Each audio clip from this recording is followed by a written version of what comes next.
पहला ये हम प्रियम्बल के पीवाईक्यूज देखेंगे, जो भी पीवाईक्यूज घटना चक्र में है, and we will skip the repetitive questions.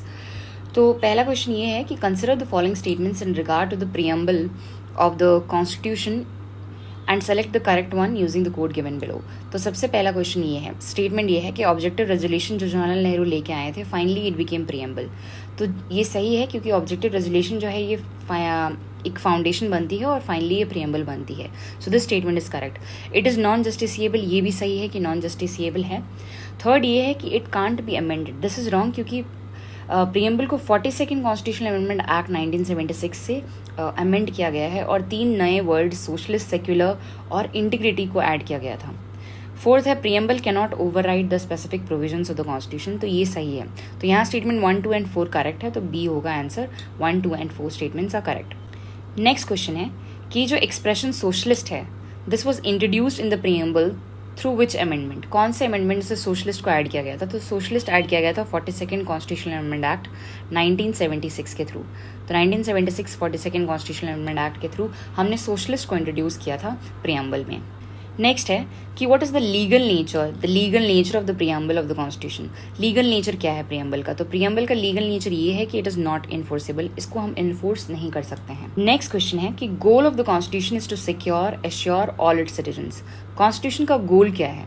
तो गोल ये है कि सिटीजन्स को उसे देना justice, social and economic, liberty of thought and expression, equality of opportunity, dignity of the individual. ये चारों की चारों चीज़ें जो है प्रियम्बल में मेंशन्ड है, तो यहाँ पर आंसर होगा all of the above. Next question है कि in the context of the preamble of the Indian constitution which of the following sequence is correct. मतलब प्रियम्बल में हमें ये वर्ड्स जो है कौन से सीक्वेंस में, कौन से ऑर्डर में मिलते हैं?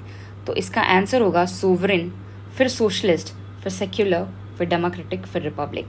तो ये आंसर डी होगा, sovereign, socialist, secular, democratic and then republic. Next है क्वेश्चन कि 2 स्टेटमेंट्स दिए हुए हैं और एक असर्शन है, एक रीजन है। तो इसमें से हमें ये बताना है, पहला असर्शन है कि इंडिया एक sovereign, socialist, secular, democratic Republic है। रीजन ये है कि इसको सब्स्टिट्यूट किया गया था by the 42nd constitutional amendment act 1976 for sovereign democratic Republic. मतलब ये बताने की कोशिश कर रहे हैं कि पहले सोवरेन डेमोक्रेटिक रिपब्लिक था, फिर उसके बाद 42nd कॉन्स्टिट्यूशनल अमेंडमेंट एक्ट 1976 का आता है और ये 3 वर्ड्स ऐड और ये 2 वर्ड्स ऐड किए जाते हैं, सोशलिस्ट, सेक्युलर। सोशलिस्ट और सेक्युलर ऐड किया जाता है, तो तब ये बन जाता है sovereign, socialist, secular, democratic republic. तो ये दोनों ही आंसर्स करेक्ट हैं और R is the correct explanation of A. तो यहाँ पर आंसर होगा ए। नेक्स्ट क्वेश्चन है जो यूपीपीसीएस प्री में पूछा गया है, वो है कि विच of the following words is not mentioned in the preamble of the constitution of India. कौन सा वर्ड मेंशन नहीं है प्रियम्बल में? तो सोवरेन तो है, सेक्युलर भी है, डेमोक्रेटिक भी है, तो यहाँ पर ये फेडरल वर्ड जो है ये मेंशन्ड नहीं है हमारे प्रियम्बल में। फिर है which of the following is true in relation, which of the following is true in relation to the preamble of the constitution of India. तो पहला स्टेटमेंट देखते हैं कि जो वर्ड सोशलिस्ट और सेक्युलर है, they were not originally the part of the preamble on the enforcement of the constitution 1950। तो ये बिल्कुल बात सही है, क्योंकि सोशलिस्ट और सेक्युलर को हमने ऐड किया था 42nd कॉन्स्टिट्यूशनल अमेंडमेंट एक्ट 1976 के थ्रू। नेक्स्ट है कि कौन सी ऐसी लिबर्टी है जो कि प्रियम्बल में नहीं दी गई है? Which of the following liberty is not embodied in the preamble of the constitution of India.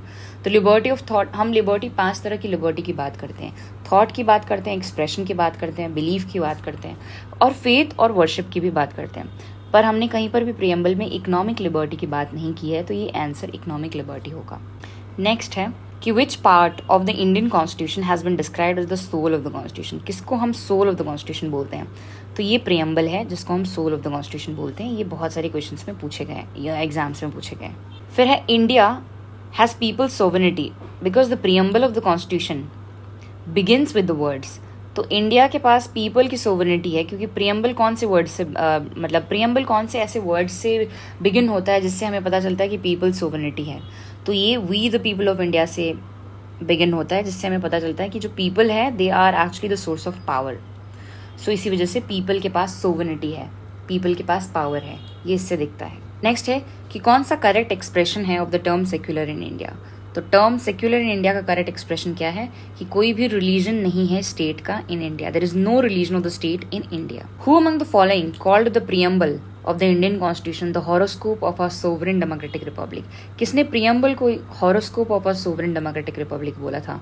तो ये के.एम. मुंशी थे जिन्होंने बोला था कि प्रियम्बल जो है हमारा हॉरोस्कोप है of a sovereign democratic Republic. Next question है कि किसने कॉन्स्टिट्यूशन को एक सीक्रेट डॉक्यूमेंट कहा था? तो it was doctor Bhimrao Ambedkar जिन्होंने कॉन्स्टिट्यूशन को एक सीक्रेट डॉक्यूमेंट कहा था। विच ऑफ द फॉलोइंग केसेस, कौन से फॉलोइंग केसेस में सुप्रीम कोर्ट ने प्रियम्बल को ये कहा था कि it is a part of the basic structure of the Indian constitution? तो ये हमारा केशवानंद भारती केस था 1973 का, जिसमें सुप्रीम कोर्ट ने ये कहा था कि preamble is actually a part of the basic structure of the Indian constitution.